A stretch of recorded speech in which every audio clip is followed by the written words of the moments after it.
Hey, deserving listeners, tell all, Single Life. Let's watch. Well, I mean, Natalie is still married as well, so. Would you consider Natalie your girlfriend? No title.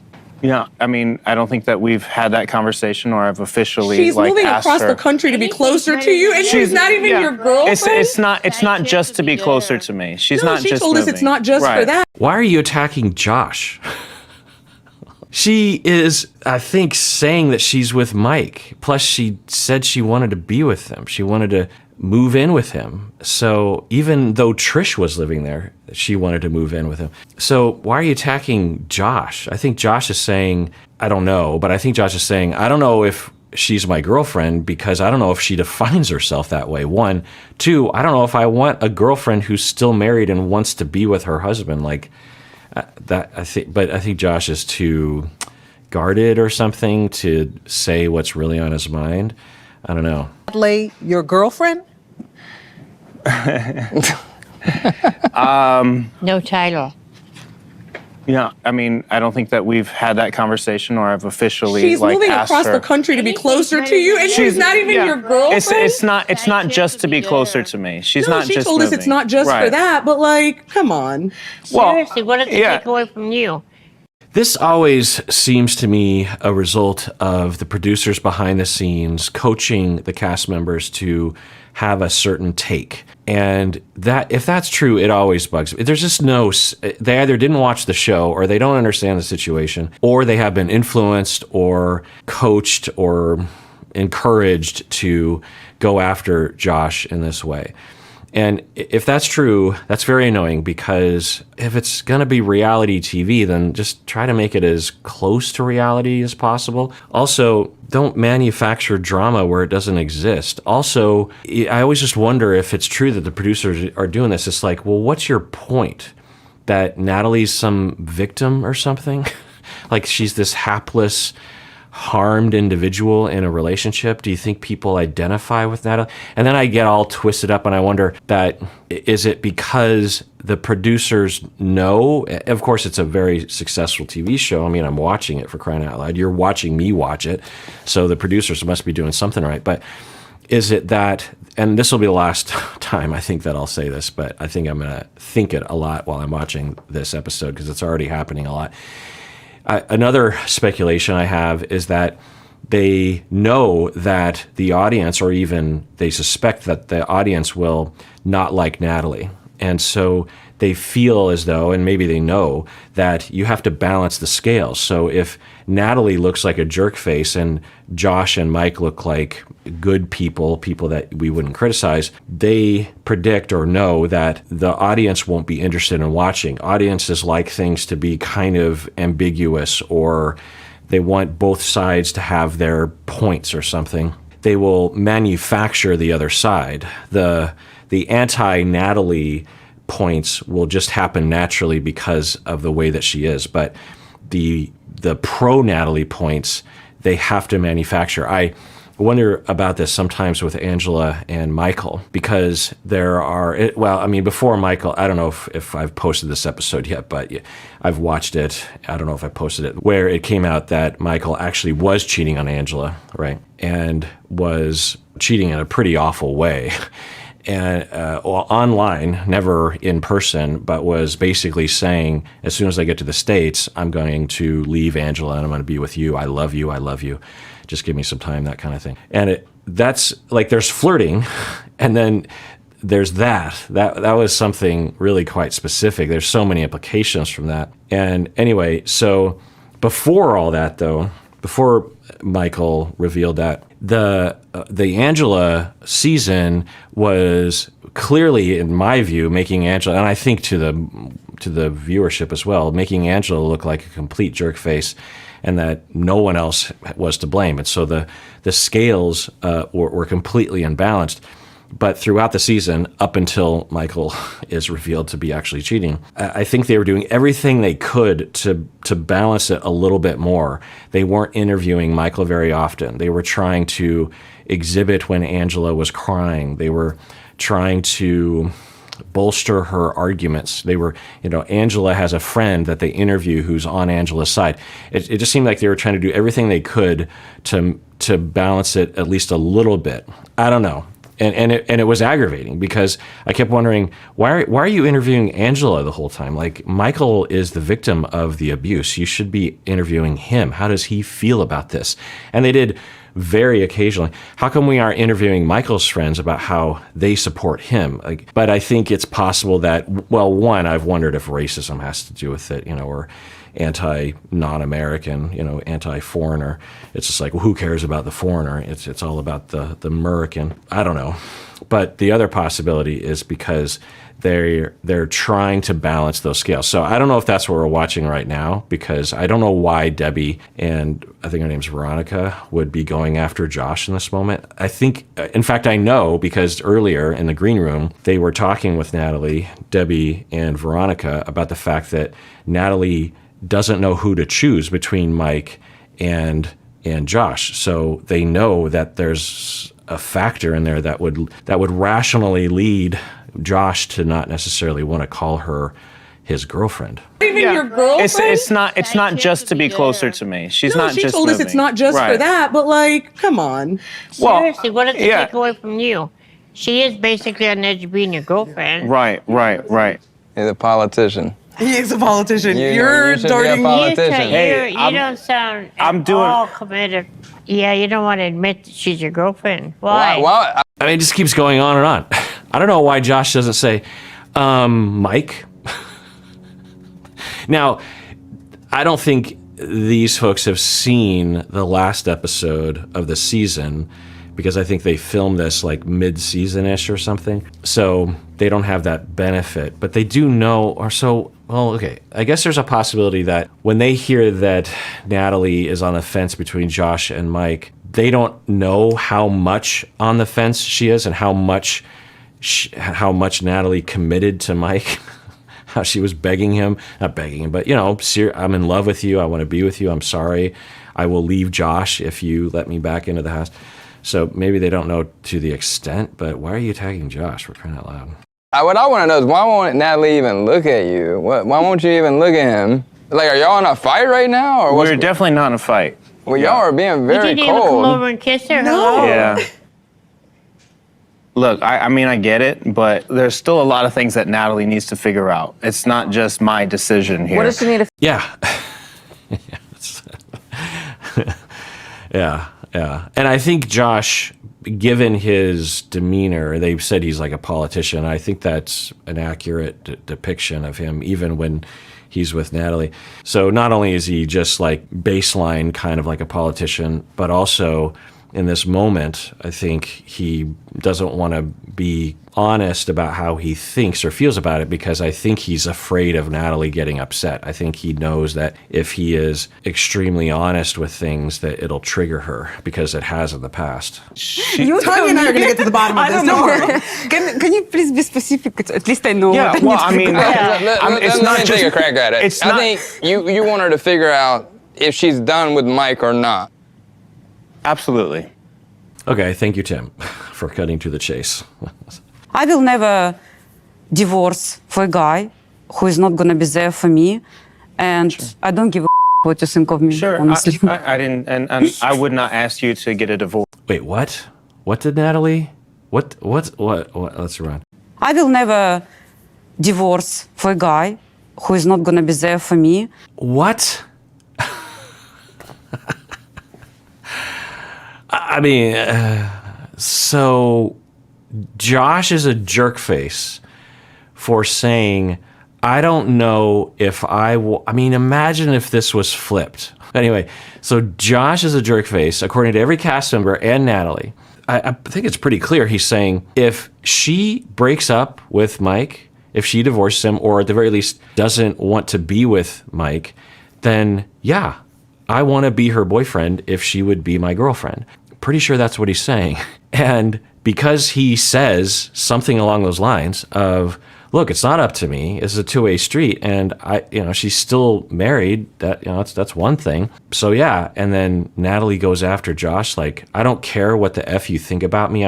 I would never divorce for a guy what? So you start dating someone and they're just kind of like, hey, it'd kind of be nice if you were actually divorced. I don't know. We're getting committed, and it'd just be nice if you were actually divorced. Natalie, you're a jerk face for even. What? I don't know. Can you please be specific? At least I know. Yeah, what well, I need to I mean, it's let not me just take a crack at it. It's I not, think you want her to figure out if she's done with Mike or not. absolutely. I will never divorce for a guy who is not gonna be there for me, and I don't give a what you think of me. Sure. Honestly. How does Josh stay interested in a relationship like this? Either he's not interested in reality and he just wants to be on the show. I'm just going to throw it out there. Or he's totally smitten and he can't help but to want to be with her. Or he is super nice and can see through the hostility and the complete unfairness to see the tenderness inside of her. Or has Josh gone through tremendous... So Natalie's presentation, it's very easy to hypothesize that she went through tremendous mistreatment growing up.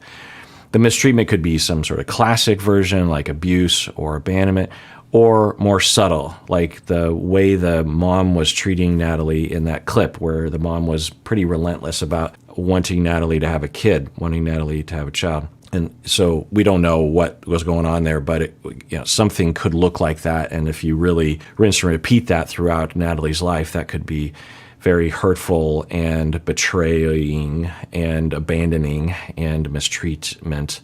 But so with Natalie, it's pretty easy to hypothesize that. With Josh, his presentation doesn't lend itself to an easy hypothesis, but some people who have gone through a very similar set of mistreatments can present like Josh does, where they don't seem to have themselves in the room. They're very much a part of what other people want from them, and they don't seem to react because they're not really there and they're not really in connection with their feelings. They don't really know what they want, and they don't think about what they want. They don't think about what they need. Also, when they run into someone who treats them badly, they also don't seem to react externally, behaviorally, because they think they deserve it. They think love is that. They're not in connection with their feelings. So there's I think an outside chance that Josh, his presentation is a result of that. You would look at Josh and be like, he seems so well put together. He seems so secure. He seems so chill and mature and differentiated. And that could be. He could also just be not really emotionally involved. But there's another possibility that his pain and his trauma is being submerged and is happening, but is not anywhere near the surface. Me, and I don't give a what you think of me. Sure, Honestly. I didn't, and I would not ask you to get a divorce. That's not what I'm asking for. And I just want to point out that literally she asks Josh before that, can you be specific around whether or not you consider me your girlfriend? And then he says, well, it's not up to me entirely. She's married. And then she says, I don't give a crap what you think about me. You literally just asked him how he thinks about you. And then when he answers I would say, in fact, usually on this show, they're attacking the person who's still married. So, yeah. Now, maybe they like Natalie because they know her, they're familiar with her, and they don't know Josh, and that's clouding their judgment or something. I don't know. Am I missing something? What's happening? You have to make your own decisions. No. So are you staying married? It's my personal choice why I'm staying married. A backup. As a backup? Do you want to be with him or do you want to be with Mike? Who do you want to be with? Him where? This is clear for me. I'm not his girlfriend. So why would I have to divorce Michael? Why do I have to put myself in a situation where I feel uncomfortable? So actually, I think this is the basis of the whole problem, that this is actually what's happening, is that, and I hypothesized this at the end of the season, that Natalie had troubles with Mike that we saw. She divorces. She decides she's going to date, and she dates a couple people in Florida. It doesn't go well. She meets Josh, and actually, if I was to really walk myself through it, Josh, one, has a demeanor that is very conducive to her issues, because she has absolutely gone on a lot of hostile attacks of him, particularly that one in the hotel room where she was blaming him for all sorts of things and was very angry and very upsetting, and not only just hostile, but also reacting in a very big way to something that anyone, including Josh, would say, I don't understand what's happening. I told you a month ago that I had to go to work today. Like, you can't entertain yourself. You need to be with me all the time. Like a 2-year-old or something. What's going on here? So I think Josh not only has a demeanor that fits well with her so that they can go on more than a couple dates, given the way that she reacts.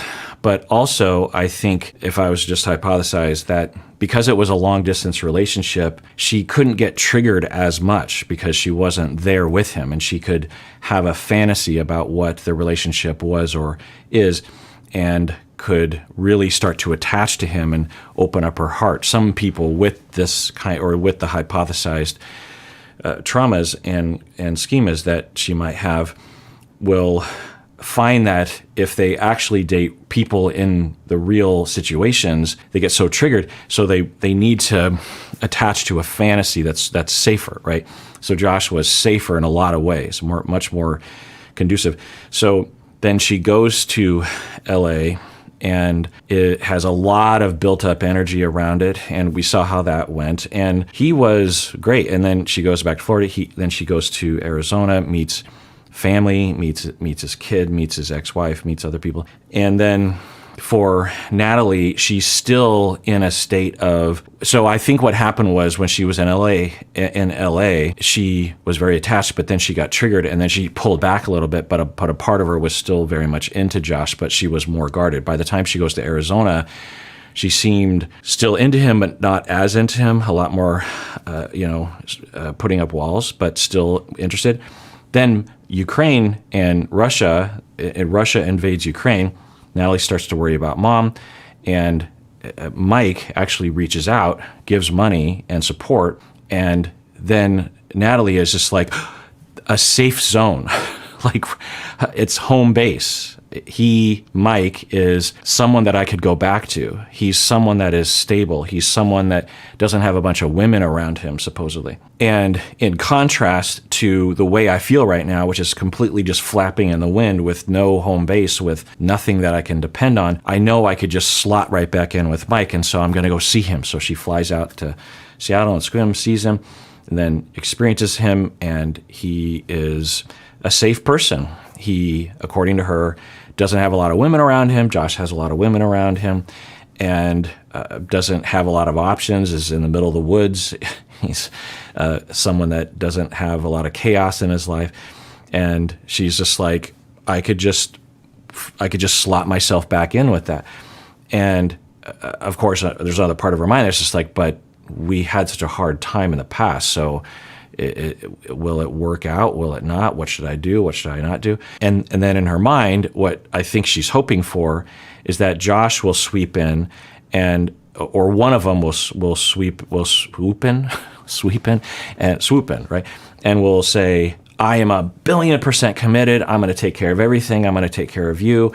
I'm not going to create any problems. I will put up with whatever you throw at me. And since neither one of them were doing that, she just is waiting. And then Josh comes along right now and says, like, well, I'm open to exploring the relationship or re-engaging in a boyfriend-girlfriend relationship, but she's still married, and she's expressed that she wants to be with Mike. So I'm just waiting for her to make a choice. If she wants to commit to me, then I'll commit to her. But otherwise, why would I commit to someone who doesn't want to be with me? Or who still wants to be married to her husband. And because she sees everything through the lens of security, and she's so scared of abandonment, and all she hears from Josh in that moment is, he isn't 100,000,000,000% invested in me. There's a question mark for him, and I can't handle that, so screw him, I'm going to be with Mike, because I know at least with Mike there's a chance, but I don't even know if there is a chance with Mike. But anyway, yeah, so what she's saying right now is, I think, at the baseline of everything, which is like, it sounds ridiculous, but she's saying to Josh, why would I want to be with you? Why would I get a divorce? Why would I give up Mike and get a divorce and have no one and take a risk with you when you have a question mark about me? You have question marks. You don't know if you want to be with me or not. Now, he doesn't know if he he has question marks because of her, but she can only think from her own perspective. People will call this narcissism. It's not, in a strict sense, narcissistic personality. It's more a regressive self-centeredness, and we all get this way. You know, say you just got in a car accident and you broke both your legs, and someone comes up to you and they have like a little cut on their finger. And, you know, say your spouse is just like, oh, wow, that was a really tough, I got a cut on my finger. Can you help me with my finger? And both your legs are broken. You'd be like, screw off, get away from me with that kind of crap. Both my legs are broken. Really? You want me to care about your stupid scratch? When we're in pain, when we're suffering, we can only focus on that. And I think she's very much in that state, especially in a situation like this where the cameras and the question and the Josh and the question mark and the mic and everything. And so I think from her standpoint, she's like, why would I divorce if you have a question mark? Let's rewind this. Married? It's my personal choice why I'm Like as staying a- married. Backup. Yeah, as a backup. Do you want to be Are you with saying- him or do you want to be Yeah. with Mike? Who do you want to be with him with? where? I mean, this is clear for me. I'm not his girlfriend. So why would I have to divorce Michael? Why do I have to put myself in a situation where I feel uncomfortable, insecure? Why? For who? Who is there for me? Empty space? Yes, that's what I've been hypothesizing. That's, I think, almost literally what I was saying. Why would I divorce and get rid of Michael and push Michael away from me and give him up, that safe person for me? Why would I do that just for empty space? Because that's what Josh is saying, which is totally rational and fair.